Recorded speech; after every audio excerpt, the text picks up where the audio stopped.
but I want to welcome you, of course, to the call this morning. What I wanted to do today is a couple of different things, but the first one is, the key to our business, and any business really, is really in the follow-up.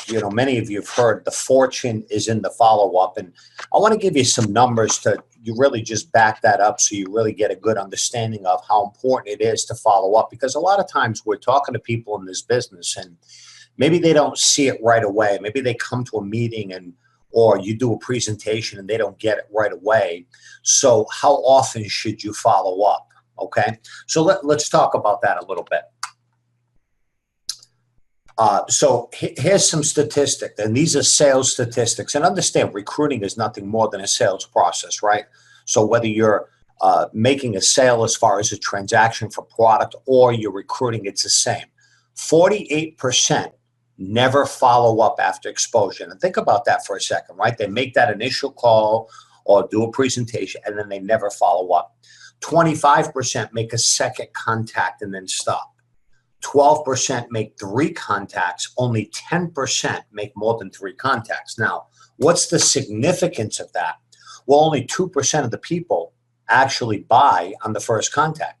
Only 3% on the second, 5 on the third, only 10% on the fourth contact. But look at this number. 80% of sales are made on the 5th to the 12th contact. So what does that tell you? Clearly, those who follow up have a better chance of succeeding, okay? So it's not going to take, 1, 2, 3 calls. And, it may take 5, it may take 10 calls, but it really doesn't matter, right? And see, the reason why most people don't make the call is because, let's face it, they don't want the rejection. Nobody likes rejection, right? I mean, it's part of business, it's part of life, but nobody likes it. So what do? By not following up, they don't have to hear, no, not right now, I'm busy, whatever. But what if we can turn that into an asset, right? Turn that obstacle into an asset just by understanding that if I go back a slide here and we go back to here, that the 5th to the 12th contact is when you're going to make 80% of the sales. So if you get a no on the first contact, and nobody really says no, it's like, well, I'm kind of busy right now. I can't do it right now. I got too much on my plate. Well, that's a no, right? Well, if you could turn that into a positive, that as soon as you get to 5, you got a higher probability of closing that person. Now, no doesn't sound so bad, or no, not right now, whatever, right? So if we can turn that obstacle into an asset, it's going to make a big difference, right?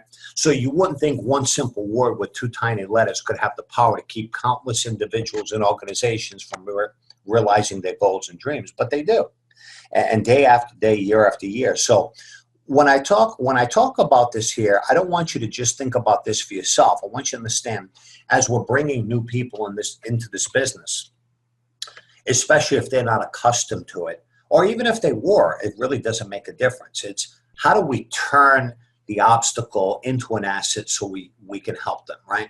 So the fear of rejection, it's the single greatest reason people don't make it in this business, frankly, in any business, right? I mean, you've heard the story of Mark, Zuckerberg from Facebook. You've heard the stories of Bill Gates with Microsoft. Imagine if they were deterred by the word no, or they feared rejection. Those companies wouldn't be what they are today, right? But the reality of it is, you get it and it bothers you. You get it and it doesn't bother you. These are the stages you kind of go through, right?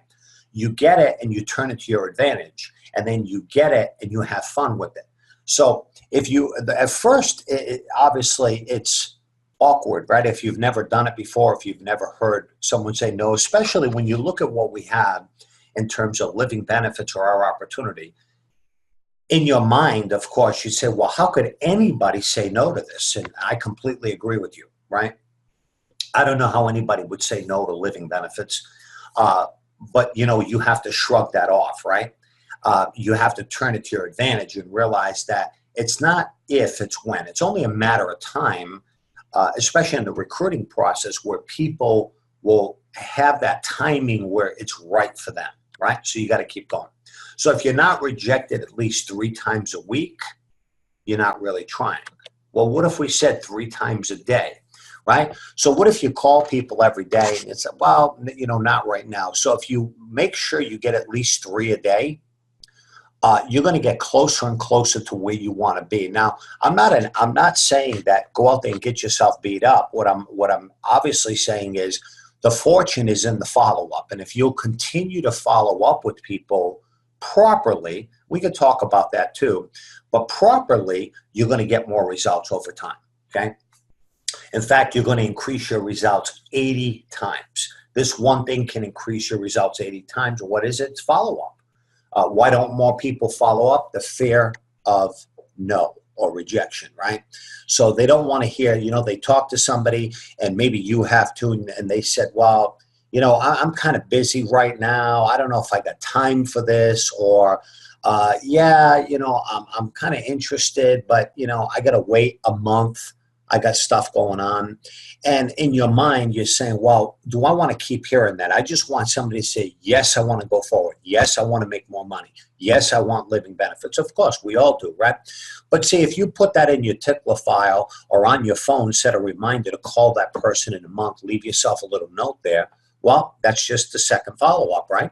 And then the third follow-up. Well, eventually, if you follow up enough, I promise you, you're going to get a lot more results. I mean, you've heard Ron Blumenkemper talk how many times about, look, he called me for 2.5 years with different conversations until I was ready to move forward. Well, imagine if he stopped after 1 or 2 or 3 times. I wouldn't be here, right?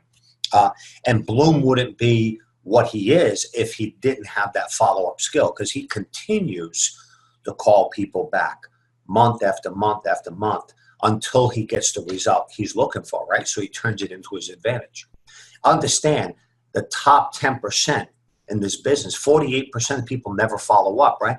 So you beat half the people if you just will agree to follow up, right? 25% make a second contact. Only 12% make 3 contacts. Think about that. They'll call the person 3 times. If they don't get a yes, they stop calling them.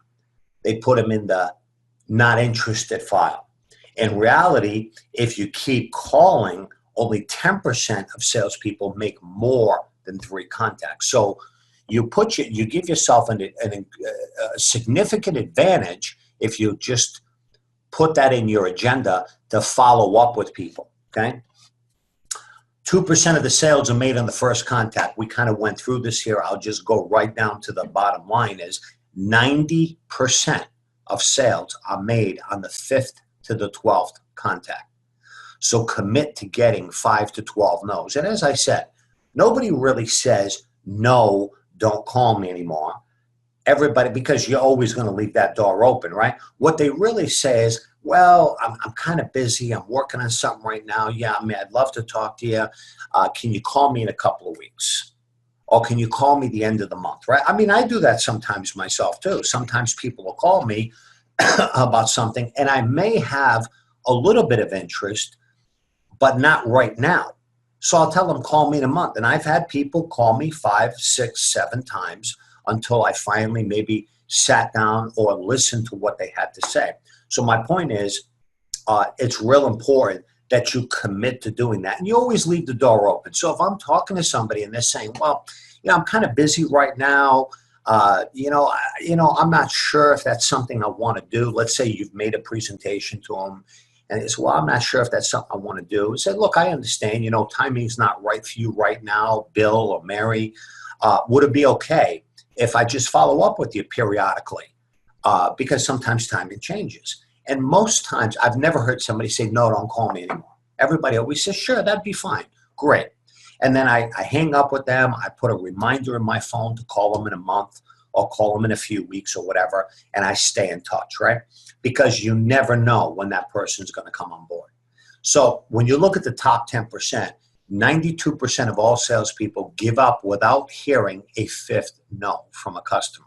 But research shows that 90% of all customers say no 4 times before they finally say yes. So think about that, right? I don't know about you, but it helps me to know statistics. I've always followed up regularly. In fact, I called a guy this morning. We talked about doing a big case, back a couple of months ago, 2.5 months ago. And, it hasn't happened yet. I've probably called him 11 or 12 times. Sometimes I've talked to him. Sometimes, it was a message.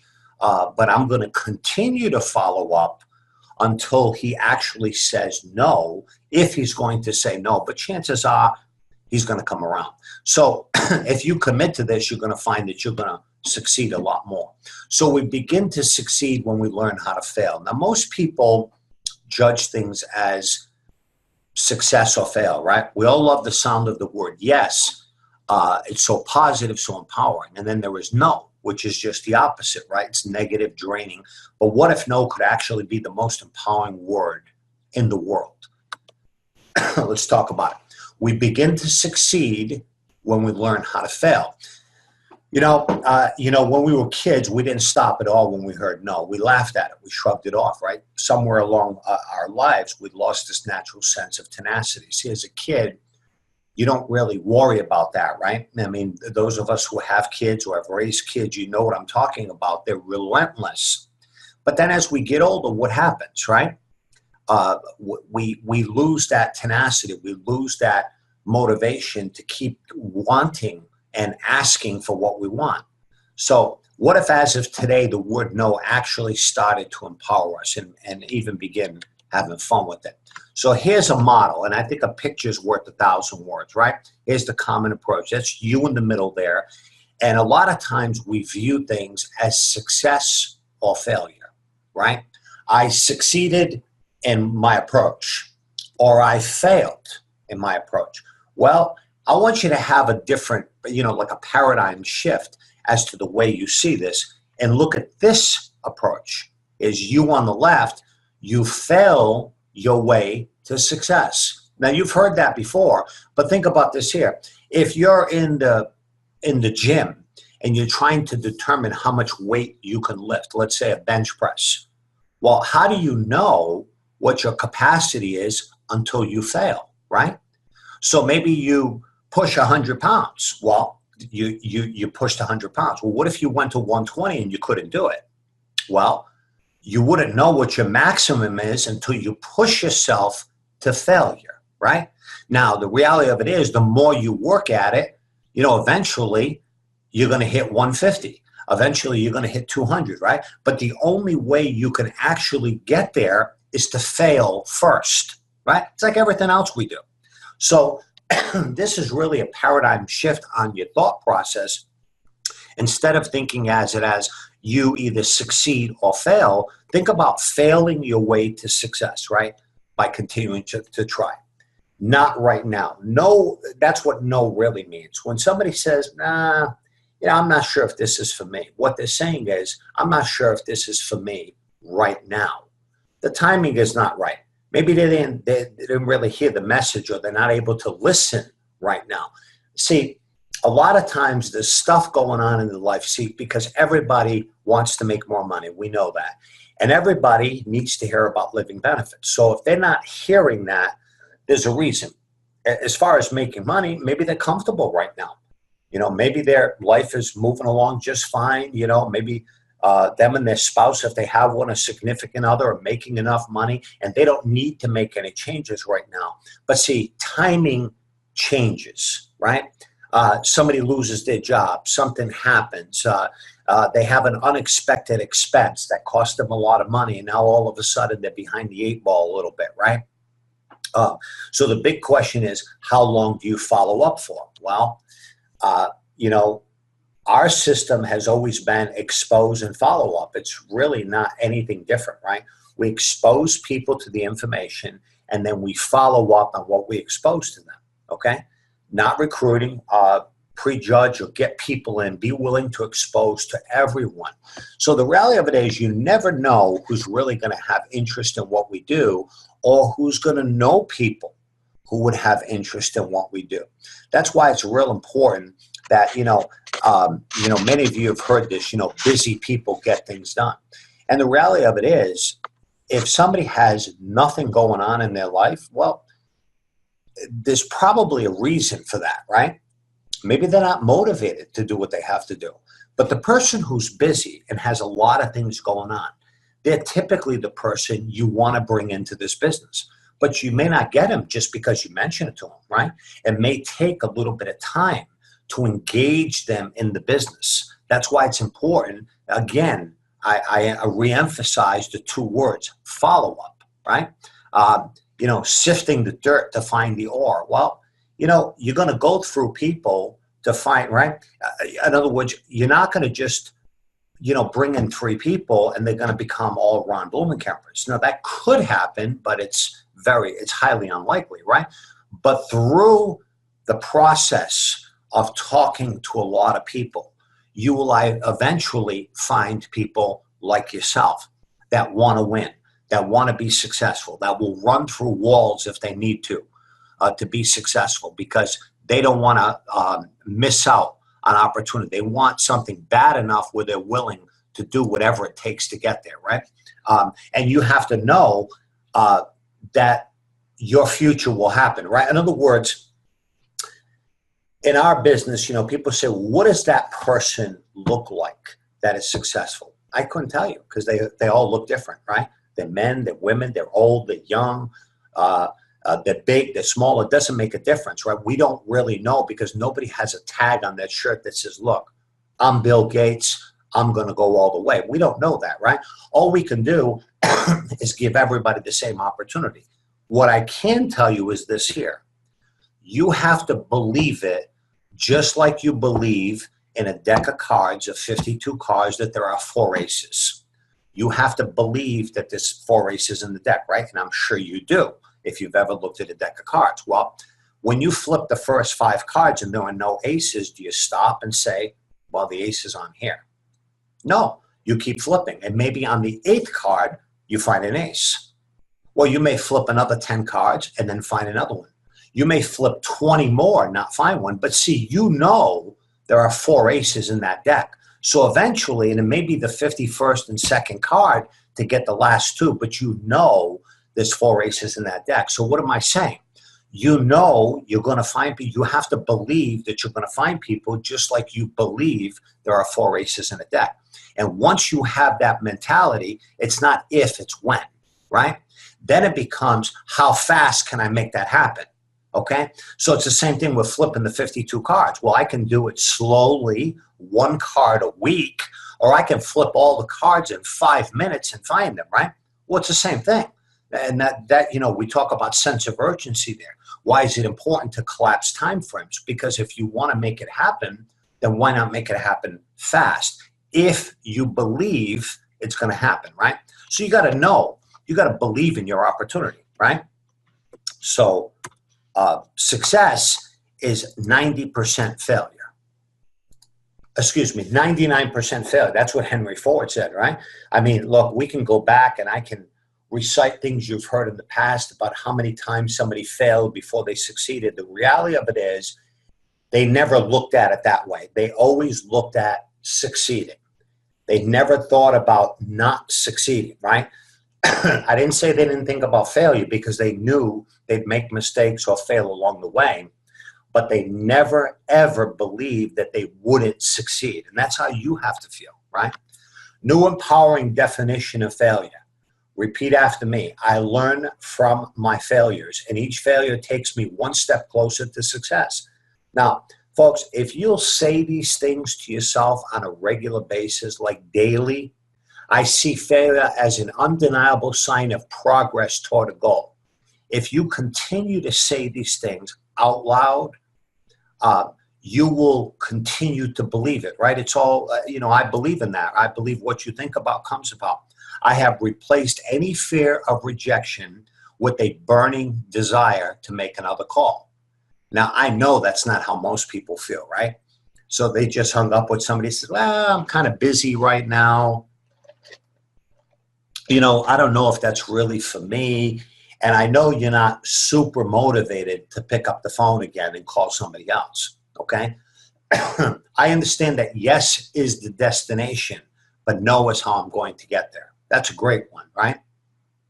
We all know we're looking for a yes, but the only way to get yeses is we got to get no's along the way.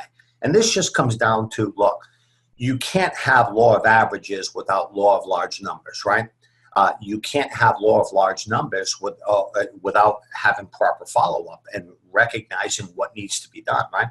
I never make decisions for others in terms of what they say, do, or spend, right?